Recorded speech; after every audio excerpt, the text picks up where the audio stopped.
안녕하세요. 회사 생활 열심히 하며 아들과 함께 행복하게 살아가고 있는 여자입니다. 결혼, 임신, 출산을 겪으며 많이 힘들고 고단하긴 했지만 이혼까지 할 거라곤 생각하지 못했는데요. 아들을 생각한다고 망설이기만 했는데 아들과 제 삶을 위해서 이혼이 필요하다는 걸 인지한 그 순간 결심했어요. 이혼을 결심하기 전까지 정말 많은 고민과 생각을 했네요. 하지만 막상 이혼하고 나니 후회는 없을 만큼 참 좋더라고요. 물론 아이에게 아빠를 빼앗은 것 같아 미안하긴 했지만 제품에서 비로소 그 나이 또래의 아이답게 자라는 아들을 보며 다시 한번 이혼하길 잘했다고 생각하곤 해요. 서론이 조금 길었나요? 그러면 아이까지 있는데 도대체 왜 이혼을 하게 되었는지 사연 한번 들어보실래요? 남편이 변하기 시작한 건 제가 일을 그만두고 난 후부터였어요. 제가 일을 하며 돈을 벌 때만 해도 그렇진 않았는데 출산을 하고 육아를 하느라 일을 쉬면서부터는 돈을 지나치게 아끼기 시작하더군요. 어느 날은 아이의 기저귀를 갈아주려 하는데 조금 더 있다가 갈아주란 말을 하더군요. 보니까 방금 싼 거 같은데 한 번 더 싸면 갈아. 어차피 자주 싸잖아. 뭐? 아무리 그래도 그건 좀 아니지 않아? 그러다 짓무르기라도 하면 애가 얼마나 힘들겠어. 아껴야 잘 살지. 그렇게 쓰면 기저귀 값이 감당될 것 같아? 아낄 수 있는 건 아끼고 살아. 여보, 우리 이렇게까지 아끼면서 살아야 할 정도로 힘들진 않잖아. 쓸 건 좀 쓰고 살자, 응? 쓸 거 다 쓰고 살면 돈은 언제 모아? 애 어릴 때도 돈이 이렇게나 드는데 크면 클수록 얼마나 더 큰 돈이 들 거야. 당신 이제 복직은 끝났다고 봐야 할 건데 아낄 수 있는 건 아끼면서 최대한 모으고 살아야 할 거 아니야? 나만 좋자고 이래? 다 우리 가정을 위해서 이러는 거니까 힘들어도 좀만 참아. 이해는 되지 않지만 말이 틀린 말은 아니었죠. 맞벌이를 할 수 있다면 가장 좋겠지만 현실적으로 힘든 부분이기도 했으니까요. 거기에다 아이가 크면 클수록 여러모로 큰 돈이 들 거란 말도 틀리진 않다고 생각했어요. 전 남편의 뜻에 따라 절약하며 살기 시작했고 때론 돈으로 과하게 구는 남편이 불만이긴 했지만 웬만하면 따라주려고 노력했네요. 하지만 아이가 크면 클수록 이럴 때 쓰자고 모은 돈도 쓰지 않는 남편에게 불만이 생겨나기 시작했죠. 아이가 크면 몸에 맞는 옷과 신발이 필요한데 여기저기 해진 옷을 얻어와 이 정도면 새거나 다름없다며 입히지를 않나 어떤 날엔 옷 수거함에서 옷을 가지고 올 때도 있었거든요. 당신 밤마다 나가서 뭘 하나 했더니 헌옷 수거함에서 남들이 버린 옷 가지고 온 거였어? 우리 아들 어디서 주워온 애 아니고 당신 친자식이야. 어떻게 남이 버린 옷을 가져다 입힐 생각을 해? 남편이 한가득 가지고 온 남들이 입다 버린 옷을 던지며 화를 냈고 남편은 다시 그 옷들을 주워 내밀며 이렇게 말하더군요. 헌옷 같지도 않구먼. 뭘 또 그렇게 화를 내? 하루가 다르게 크는 게 애들인데 철마다 어떻게 새 옷 입히면서 살아? 깨끗하게 빨면 되니까 그냥 입혀. 그렇게 깨끗하면 당신이나 입어. 난 절대 이딴 건 우리 아들한테 못 입히니까. 도대체 내가 몇 번을 말해야 해? 아껴야 나중에 잘 산다고 했잖아. 다 우리 가정을 위해서 이러는 거라고. 나라고 우리 아들한테 새 옷 입히기 싫어서 이러는 줄 알아? 마음이 그렇게 굴뚝이면 실천을 좀 해, 실천을. 하여튼 다신 이딴 거 가지고 오지 마. 아무리 나중을 위해서라곤 하지만 이딴 건 절대 허락 못해. 당신이 허락 못하면 어떻게 할 건데? 어차피 생활비는 내가 주는데. 정 이런 게 싫으면 생활비에서 잘 아껴서 애 옷 사줘. 그러면 되잖아. 밖에서 낳아온 자식도 아니고 이건 아니다 싶더라고요. 결국 헌옷은 제가 다시 버려버렸고 남편은 그 후로 생활비를 제외한 다른 돈은 주지 않더라고요. 이것뿐만이 아니었어요. 결혼기념일엔 수기 가계부를 사와 이렇게 말하더군요. 어플 받으면 공짜로 다 쓸 수 있는데 내가 특별히 결혼기념일이라고 큰 돈 좀 썼지. 신경 써서 사온 가계부니까 빼먹지 말고 써서 날마다 보여줘. 알겠어? 당신 지금 이걸 선물이라고 사온 거야? 이게 도대체 누굴 위한 선물이야? 누굴 위하긴. 당신이랑 나를 위한 선물이지. 좀 귀찮더라도 습관 들이고 나면 여러모로 좋은 거니까 빼먹지 말고 써. 이처럼 기가 막히고 코가 막힌 일들은 참 많았지만 참고 살려고 애썼습니다. 잘 먹고 잘 살자고 저런다는데 계속 말 꺼내는 것도 싫었고 말이 통하지 않는 사람을 설득하길 포기해버렸던 것이었죠. 무엇보다 저는 능력이 없었고 아이는 너무나도 어린 상태였어요. 그래서 그때는 이혼은 생각도 하지 못했죠. 이 어린아이의 양육권도 보장받지 못할 뿐더러 설사 일이 잘 풀려 제가 양육권을 가지게 된들 혼자 잘 헤쳐나갈 용기가 없더군요. 그런데 결국 참지 못할 일이 생겨났어요. 바로 아이가 아파 병원에 가게 되는 일이 있었을 때인데요. 어느 날 아이가 기침을 심하게 하며 콧물을 흘리더라고요. 저런 증상을 보이고 나면 늘 열이 났던 아이라 바로 병원에 가려고 했고 그런 사실을 한 남편은 또 잔소리를 하기 시작하더군요. 병원 가게? 고작 기침 좀 하고 콧물 좀 난다고? 얼굴을 보지 않아도 남편의 표정이 머릿속에 그려지더라고요. 이미 삐딱선을 탄 남편의 말에 저 역시 말이 곱게 나가지 않았죠. 다른 것도 아닌 아이가 아픈 문제였으니까요. 고작이라니? 당신은 잘 모르나 본데 이러고 나면 꼭 열난단 말이야. 일찍 가서 약 먹이는 게 나아. 애도 고생 덜하고 돈도 덜 들고 말이야. 그건 당신 생각 아니야?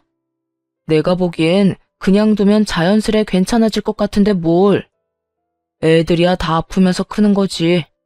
유난 떨지 말고 따뜻한 물이나 먹여. 그러면 다 나아. 고작 몇천 원이 아까워 졌단 말이나 해대는데 화가 나더라고요. 다른 건 몰라도 이것만큼은 참을 수가 없었어요. 제발 적당히 좀 해. 이게 가정을 위해 돈을 아끼는 거라고 생각해? 어디가 가정을 위하는 건데? 이 모든 게 우리를 위해서 이러는 거잖아. 내가 괜히 이러겠어? 우리를 위해서? 우리를 위하는 거라고 생각해? 애 제대로 된 옷 한 벌 못 입히는 게? 애가 아픈데 병원도 못 가게 하는 게? 먹고 싶다는 것도 제대로 못 먹이고 남들 다 아는 나들이 한번 안 나가는 게? 도대체 뭐가 우리를 위하는 거냐고. 그렇게 해서 우리 아낀 돈이 얼마인 줄이나 알아? 하여튼 집에서 살림만 하니까 뭘 몰라 저런 말을 하는 거지. 그 돈이 얼마나 되는지 나한테 알려준 적이나 있어? 그리고 난 그 돈 궁금하지도 않아. 그 돈이 얼마든 간에 나랑 우리 아들은 지금 불행해. 이렇게 사는 거 불행하고 지긋지긋하다고. 나라고 좋아서 이렇게 사는 것 같아? 내가 번 돈 나도 내 마음대로 못 쓰면서 사는 삶이 나도 달갑진 않다고. 그래도 당신이랑 우리 아들을 위해서 이러는 건데 당신까지 꼭 이렇게 예민하게 굴어야겠어? 예민? 지나가는 사람 붙잡고 물어봐. 내가 예민하게 구는 건지 당신이 지나치게 구는 건지. 애가 아프다는데 아프면서 크는 거라고? 따뜻한 물 먹이면 다 낫는다고? 당신한테 같이 유난 떨어달라는 뜻도 아니야. 그저 아플 땐 병원에 데리고 가고 애가 먹고 싶다는 게 있으면 다는 아니더라도 3번 중 1번이라도 사주면서 살자는 거야. 그게 예민하게 구는 거냐고. 아니, 다 가정을 위해서 그런다는 걸 이해를 못해? 여러분은 이해가 되시나요? 다른 건 몰라도 애가 아픈데 병원비를 아끼려고 드는 남편의 행동이 말이에요. 뭐든 결론은 가정을 위한다고 했지만 이게 정말 가정을 위하는 것은 과연 맞는 것인지 모르겠더군요. 그 가정을 위한다는 말 좀 그만해. 이젠 그 말만 들어도 몸서리가 쳐진다고. 우리 아들 거지만도 못하게 키울 생각 없으니까 당신이나 그렇게 살아. 아파 죽어도 따뜻한 물 한 잔이면 다 낫겠지 하고 살란 말이야. 이 사람이 진짜? 괜한 돈 낭비하지 말고 그냥 집에서 쉬게 하라니까. 당신이나 그렇게 살라고 했지? 지금 병원 못 가게 하면 당신이랑 이혼할 거니까 그런 줄 알아. 지금 이혼하잖아? 당신 나한테 위자료 엄청 줘야 할 거니까 그 돈 아끼려면 조용하고 병원 가게 내버려둬. 알겠어? 이혼보다 위자료가 무서웠던 남편은 더는 아무 말도 하지 않더라고요. 그렇게 아이를 데리고 병원에 갔고 목이 이미 많이 부은 상태라 아이가 많이 힘들었을 거라 하더군요. 그 이야기를 듣는데 스스로가 참 원망스러웠어요. 진작 좀 데리고 올 걸. 조금만 더 신경 써서 볼 걸. 그날 아이를 안고 참 많이도 울었네요. 그날 이후 마음을 다잡고 조금씩 변하기로 결심했어요. 남편이 뭐라고 하든 먹는 것, 아픈 것에는 돈을 아끼지 않기로요. 남편의 반발은 심했지만 잘 먹는 아이를 보면 그 정도야 한 귀로 듣고 한 귀로 흘리는 것이 가능했습니다.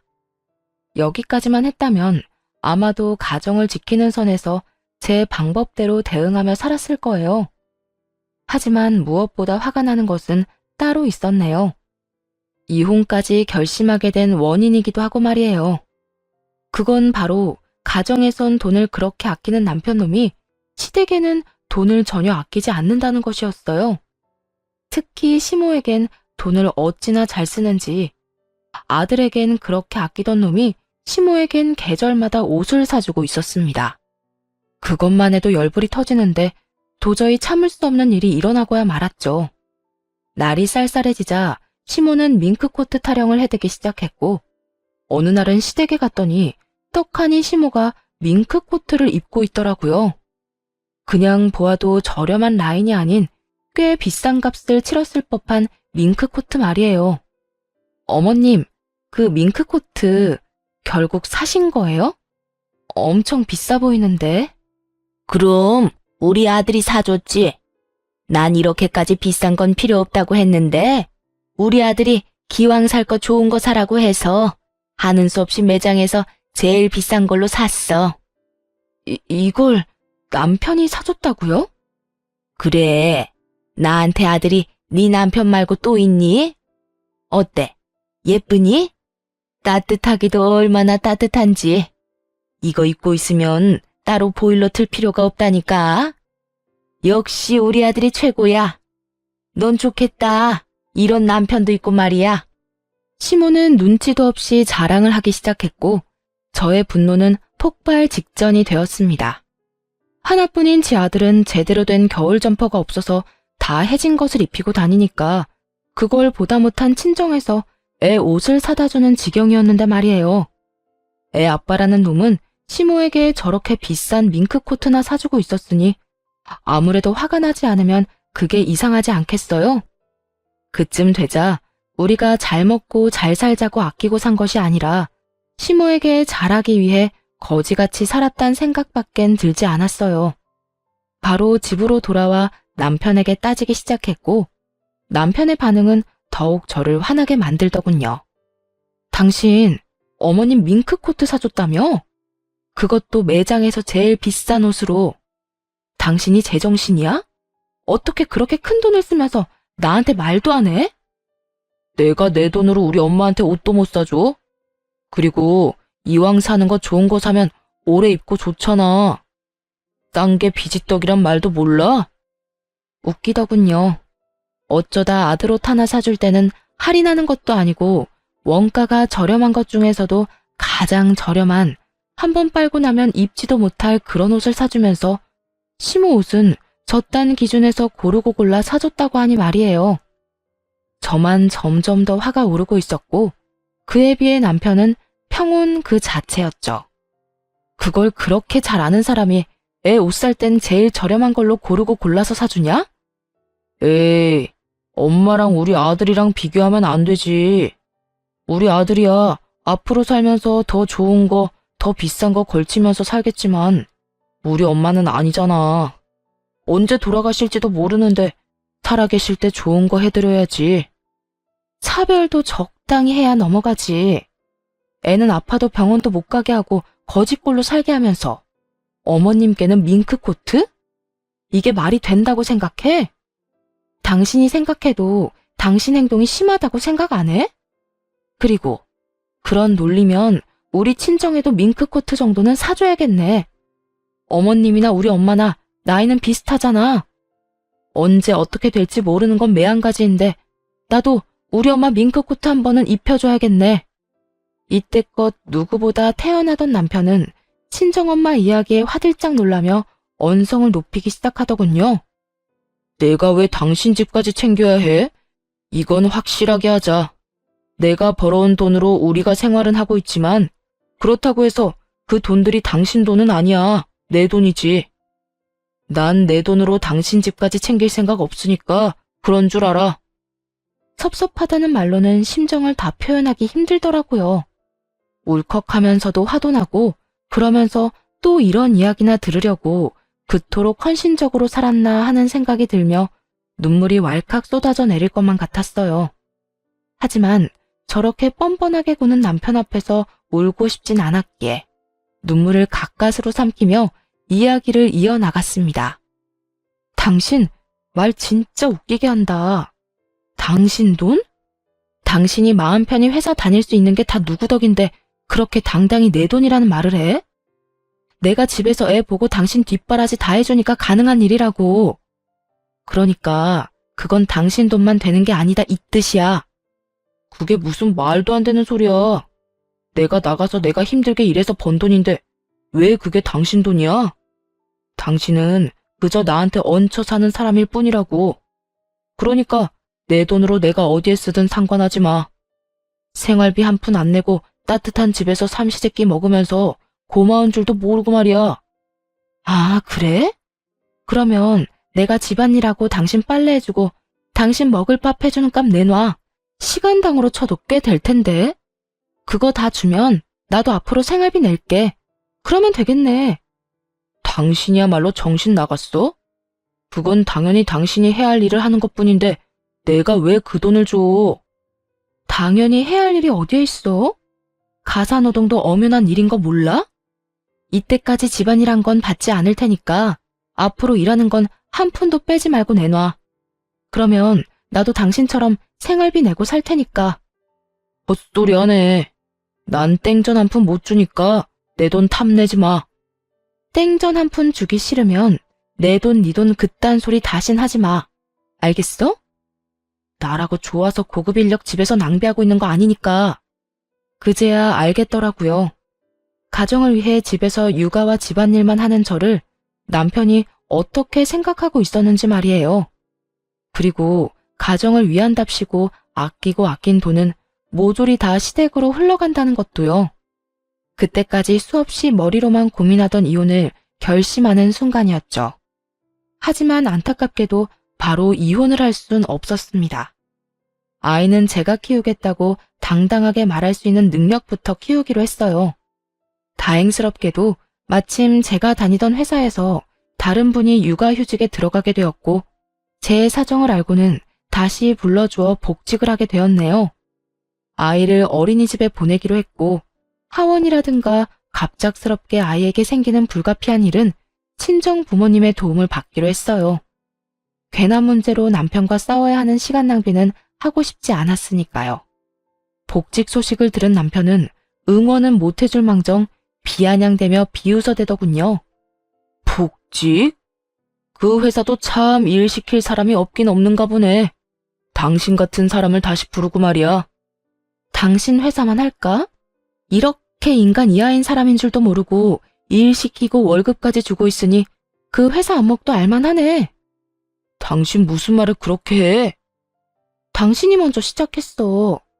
와이프가 복직했다고 하는데 축하는 못해줄 망정 그딴 말이나 하는데 나라고 당신한테 좋은 말을 해줄 거라 생각했어?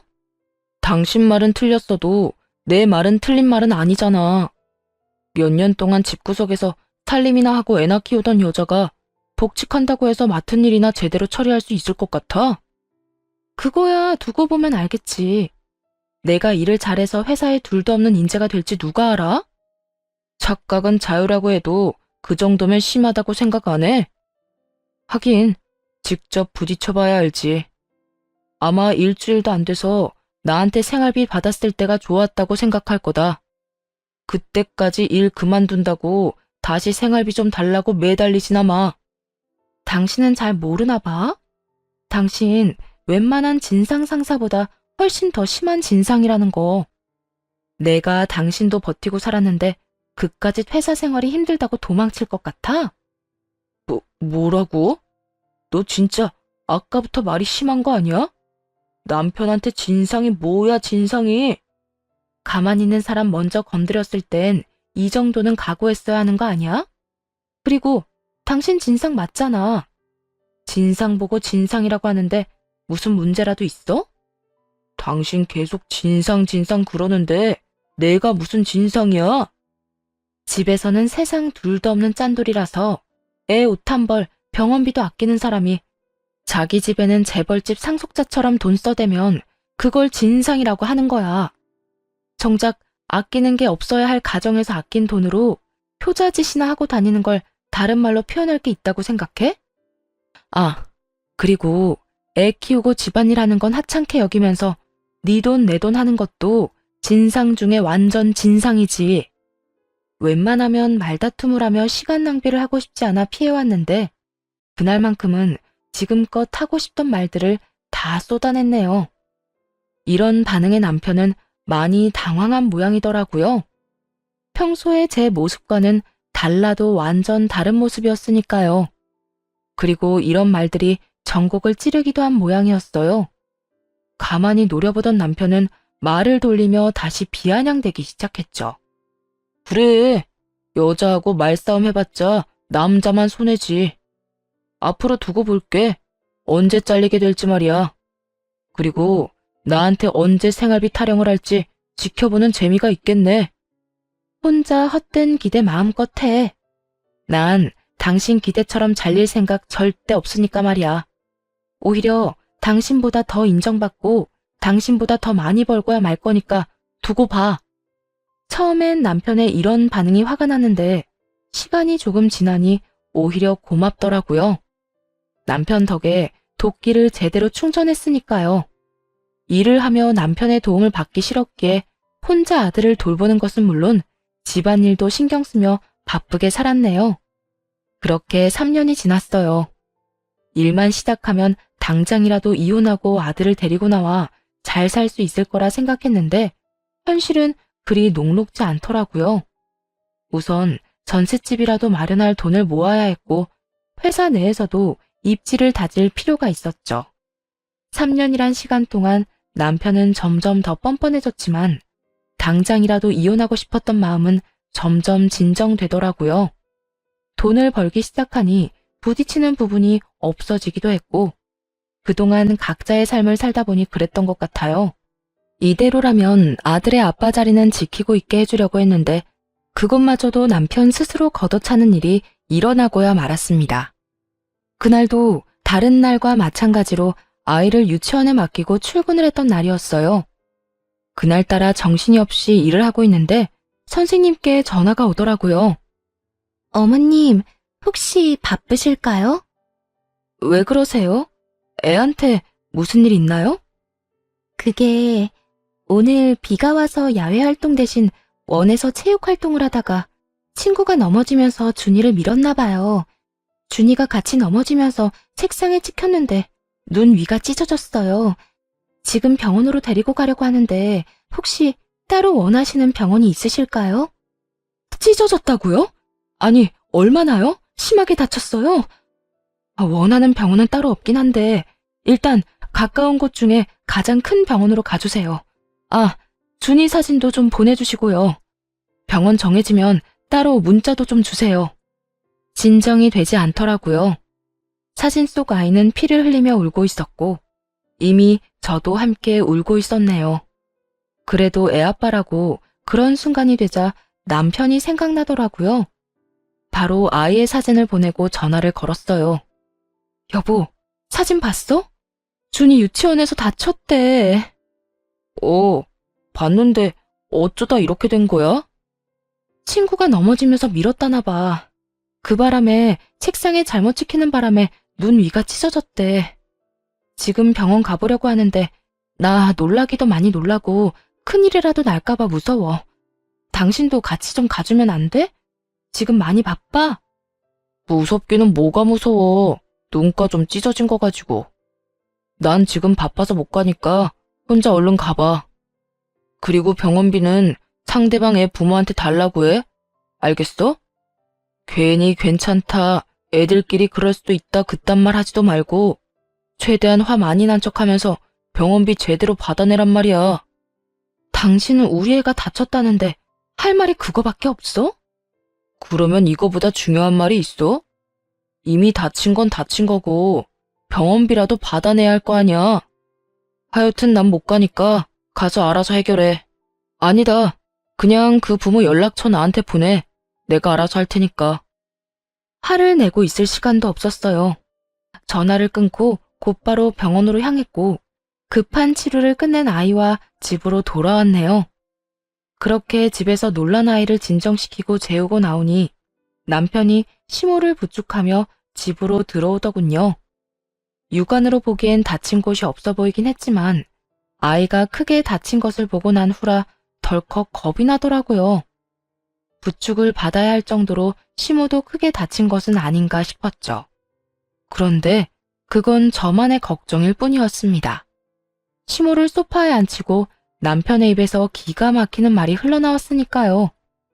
당신 멀뚱히 서 있지 말고 죽 좀 만들어. 집에 전복 있나?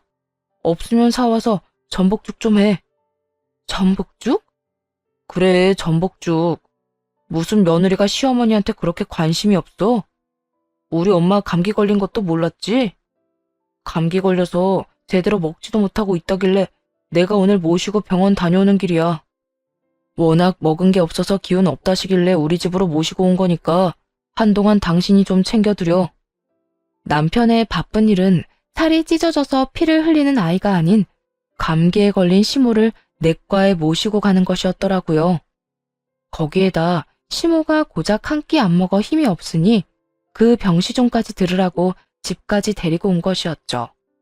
다른 건 몰라도 아이의 아빠 노릇이라도 제대로 하길 바랬는데 그거조차 할 생각이 없다는 걸 깨달은 순간 이젠 이혼해야겠다는 생각이 들었습니다.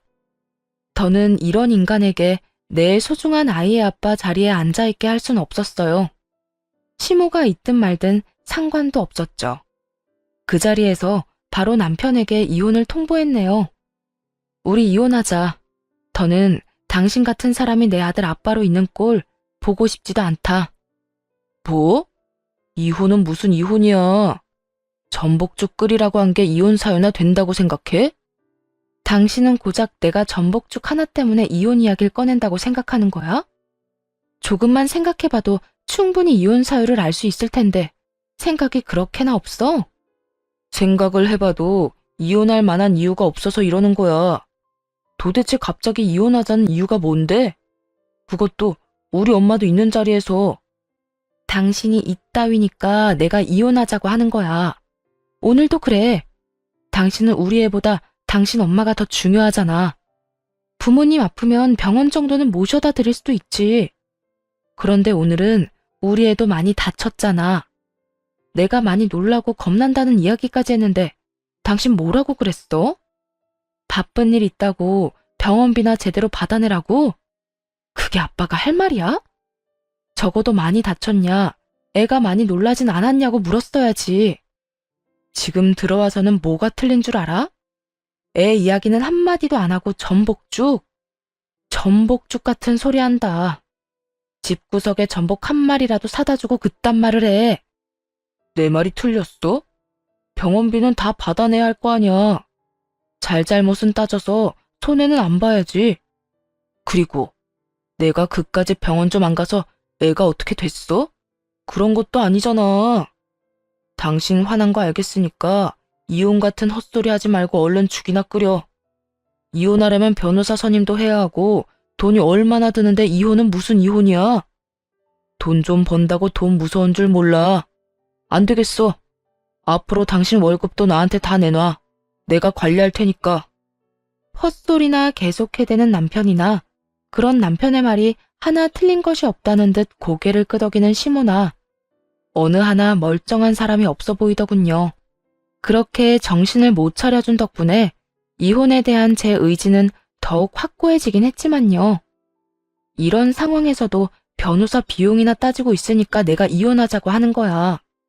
그리고 당신이 나랑 내 아들한테 어떻게 했는지 다 잊었어? 가정에서는 돈 한 푼이 아까운 인간이 시댁 일이라면 그게 얼마든 턱턱 쓰는 꼴도 참았더니 이젠 애가 저렇게 크게 다쳤는데 고작 감기 때문에 애랑 나를 버린다고? 난 더는 그딴 꼴 보고 싶지도 않고 참을 수도 없으니 이혼해. 이혼에 대한 의지가 확고해 보였는지 남편을 대신해 시모가 제 발목을 잡고 늘어지더라고요. 바로 아들을 빌미로 삼으면서 말이죠. 그래? 그렇게 못 참겠으면 이혼해야지. 단, 이혼하게 되면 우리 집 장소는 다시 볼 생각도 하지 말거라. 네가 낳았어도 엄연히 우리 집 씨앗이니 이혼할 땐 우리 장손하고 연도 끊고 나가란 말이야. 장손이요? 언제부터 어머님이 그렇게 장손을 중히 여겼는지는 모르겠지만 그렇게 중요한 장손이면 남이 입다 버린 옷이나 입고 다닐 때 옷이나 한 벌 사주지 그랬어요. 아니, 애가 고기 먹고 싶다고 노래를 부를 때 소고기라도 좀 사줬더라면 어머님이 지금 하는 그 장손 타령이 제 마음에 좀 와닿기라도 했을 텐데요. 따뜻한 집에서 잘 먹고 잘 살았으면 됐지. 이제 와서 불만이 뭐가 그렇게 많은지 모르겠구나. 내 아들이 고생해서 번 돈으로 부족함 없이 잘 살았잖아. 방금 내가 한 말 못 들었어요? 부족함 없이 산 건 우리가 아니라 어머님이랑 시댁 식구들이겠죠. 워낙 생각이라곤 없는 아들이 시댁 일이라면 와이프도 아들도 나 몰라라 하고 돈이란 돈은 다 써댔으니까요. 더는 두 사람이랑 하고 싶은 이야기도 없어요. 그러니까 장손 타령 그만하고 아들한테 이혼이나 빨리 하라고 설득이나 잘 해주세요. 이혼하라니까. 누가 이혼하지 말라고 그랬니? 다만 이혼은 하되 내 장소는 두고 가란 이 말이야. 남편도 그렇게 말귀를 못 알아먹어 사람 속을 뒤집어 놓더니 시모 역시 다를 바가 없더라고요. 그런 것도 유전이 되는 것인지 답답하기 짝이 없는 순간이었죠. 어떻게 말해도 알아듣지 못하는 시모를 똑바로 보고 한 글자 한 글자 천천히 집어주며 말해주었네요. 어머님이야말로 잘 들으세요. 그 집 구석 장손 아니고 내 아들이에요. 내가 낳고 나 혼자 키운 내 아들이라고요. 그러니까 내 아들한테 침 흘릴 생각 하지도 마세요. 뭐야? 너 끝까지 이렇게 나올 거니? 이렇게까지 행동하게 만든 게 그쪽들이에요. 장가간 아들이 정신 못 차리고 시댁 일에만 매달리면 그러면 안 된다. 애나 와이프 좀 챙기라고 한마디 하지는 못할 망정 밍크 코트나 사달라고 하고 손주가 피가 철철 난다는데 감기 때문에 병원에나 가자고 하고 해달라고 조르는 엄마나 좋다고 가서 돈 쓰는 가정 버리는 아들이나 제정신 아닌 건 매한가지라고 생각 안 하세요? 듣고만 있기 거북했는지 남편이 화를 내며 나서더라고요. 입장을 바꿔 제가 남편의 입장이었다면 입이 10개라도 할 말이 없을 것 같은데 말이죠. 그 상황에서도 말이 많은 것을 보니 양심은 밍크 코트를 살 때 돈과 함께 주고 왔나 싶었네요. 제정신이 아니야? 누가 할 말을 누가 하는 거야 지금? 당신이야말로 지금 제정신이 맞긴 해? 어떻게 우리 엄마한테 눈 똑바로 뜨고 그딴 말을 해? 얼른 사과해. 잘못했다고 싹싹 빌란 말이야. 내 말 못 들었어? 이혼하자고 했잖아. 이혼할 마당에 내가 예의 차리고 말까지 가려가며 해야겠어? 저기 저 소파에 앉아있는 사람은 당신한테나 엄마일 뿐이지 나한텐 이젠 옆집 아줌마만도 못한 보기 싫은 사람일 뿐이야. 그건 당신도 마찬가지고. 당신 진짜 끝까지 해보자 이거야? 그러니까 당신도 이혼이나 잘 준비해. 난 우리 아들 당신 같은 인간 손에서 크게 할 생각 없으니까. 끝까지 반성이란 모르는 남편이 순순히 이혼해 줄 리가 없었고 결국 소송까지 하게 되었네요. 소송을 준비하며 미리 전셋집도 구해두었고 아이를 양육하기엔 부족함이 없는 환경을 만들어 놓은 상태였죠. 이런 저와는 달리 남편은 제가 집을 나감과 동시에 집안일엔 신경도 안 쓴 듯 하더라고요. 그렇게 장손 타령을 하던 시모도 집안일을 해주기는커녕 돈만 받아가기 바빴고 말이에요. 양육 환경 면에서도 차이가 크긴 했지만 무엇보다 아이가 저만 원하는 상황이기도 했습니다. 당연한 결과였어요. 남편은 아이가 뭘 좋아하는지, 어떤 음식 알레르기가 있는지조차도 모르는 상태였고, 온 관심은 그저 시댁에만 있었으니까요. 아이에 관해선 무지에 가까운 인간이었거든요. 그 결과 당연히 양육권은 제가 가지고 오게 되었고, 재산 분할 역시 꽤 받게 되었어요. 변호사 선임이라도 했더라면 그 정도는 아니었을 텐데, 남편은 돈이 아깝다며 변호사 선임도 하지 않았고, 혼자 설친 대가를 제대로 치르게 되었던 것이었죠. 재산 분할도 뜻대로 되지 않자 전 남편은 괜한 시비를 걸며 쓸데없이 큰 소리를 치더군요. 내 돈 가지고 가서 어디 얼마나 잘 먹고 잘 사는지 두고 보자. 이래서 대한민국은 안 돼.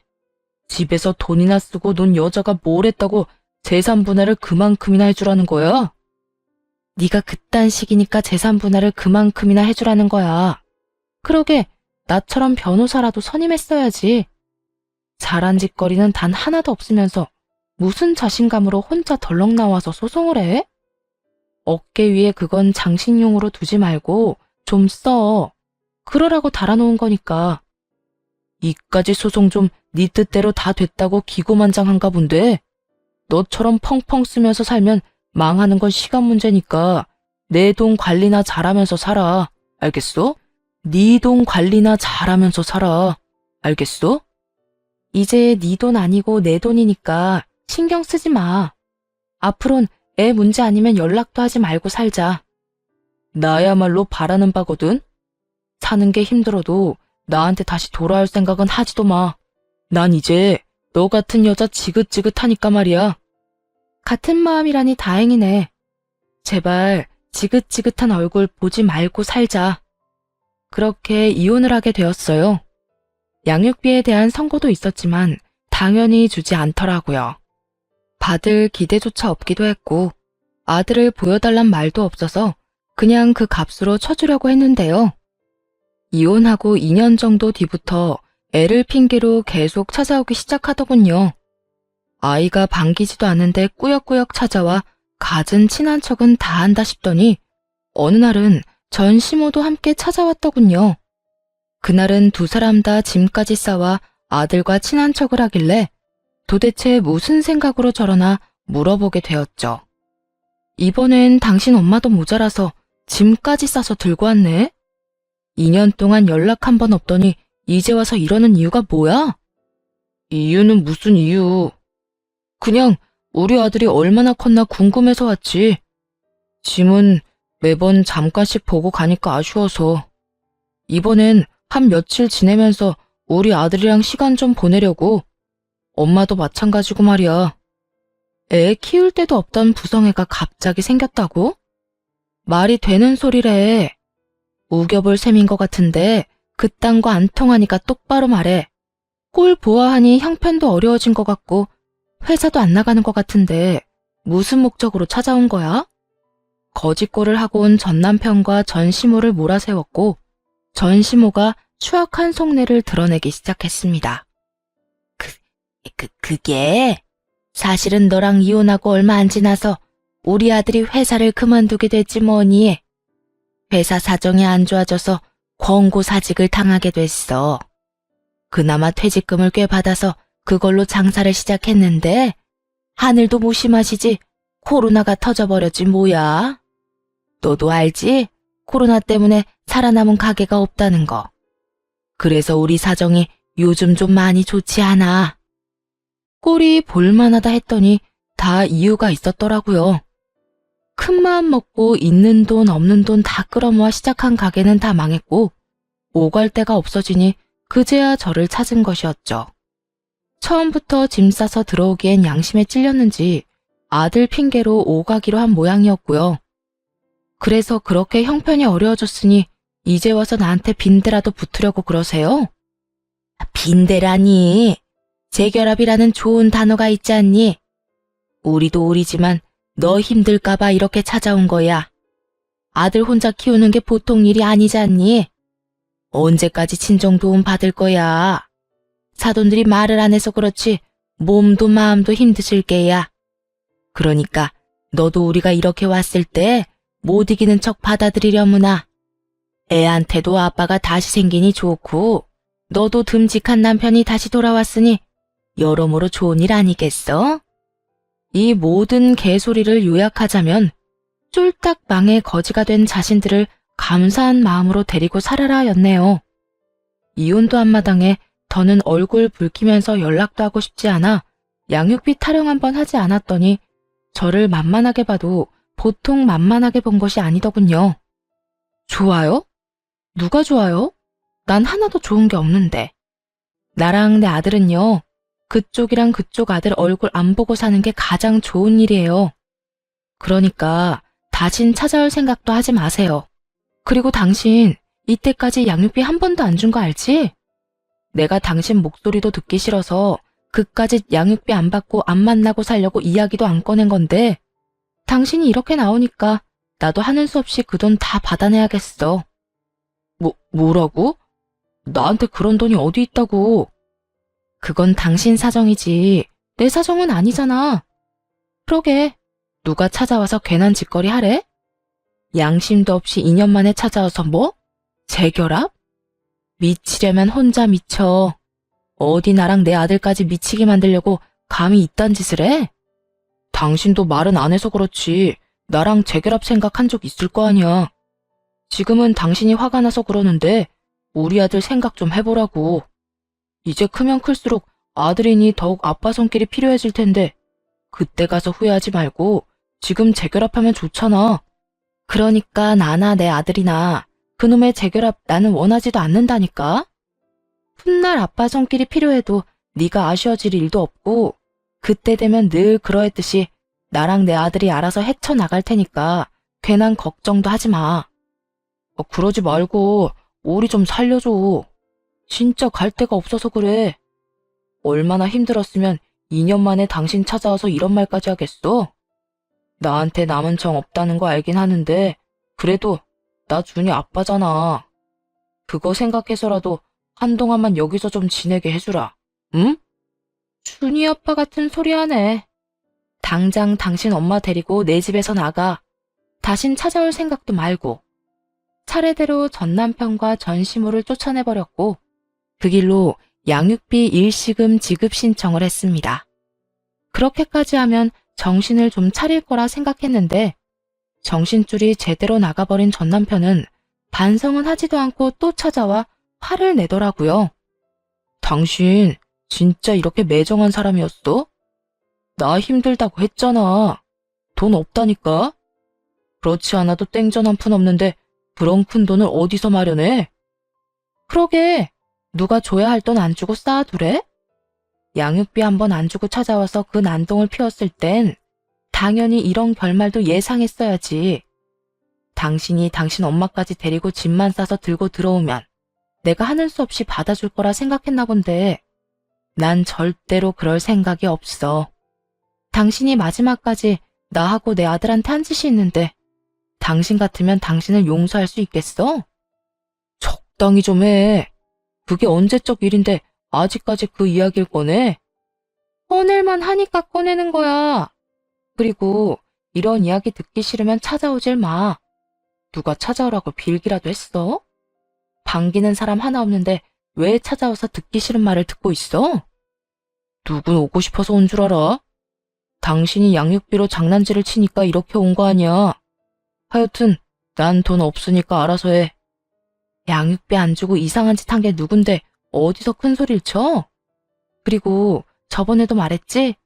그건 당신 사정이지 내 사정 아니라고. 전 남편은 그제야 방법이 잘못됐다고 생각했는지 이번엔 무릎까지 꿇고 빌기 시작하더군요. 그 모습을 보는데 통쾌하기는커녕 진심이라고는 없는 행동에 그저 헛웃음만 나오더라고요. 그러지 말고 나 좀 봐주라. 나 진짜 돈이 없어. 사업 다 망했다고 우리 엄마가 그랬잖아. 그나마 우리 살면서 모은 돈도 우리 집에 거의 다 썼고 집 처분한 것도 다 날린 지 오래야. 지금은 우리 엄마 집에서 지내고 있긴 한데 곧 그 집도 처분해야 한다고. 내 사정이 이런데 그런 큰 돈을 어디서 구해? 그러니까 예정을 생각해서라도 한 번만 봐줘. 예정 같은 소리 한다. 너 같으면 너한테 남은 예정이 있을 거라 생각해? 난 그딴 거 전혀 없으니까 더 큰 돈 내놓기 싫으면 다신 찾아오지도 마. 알겠어? 여보. 여보는 누가 네 여보야? 그러게. 누가 돈 가지고 그렇게 치사하게 굴라고 그랬어? 네가 다 자초한 일이야. 네가 그런 식으로 굴지만 않았어도 오늘 같은 일은 일어나지도 않았고 우리가 이혼할 일도 없었을 거라고.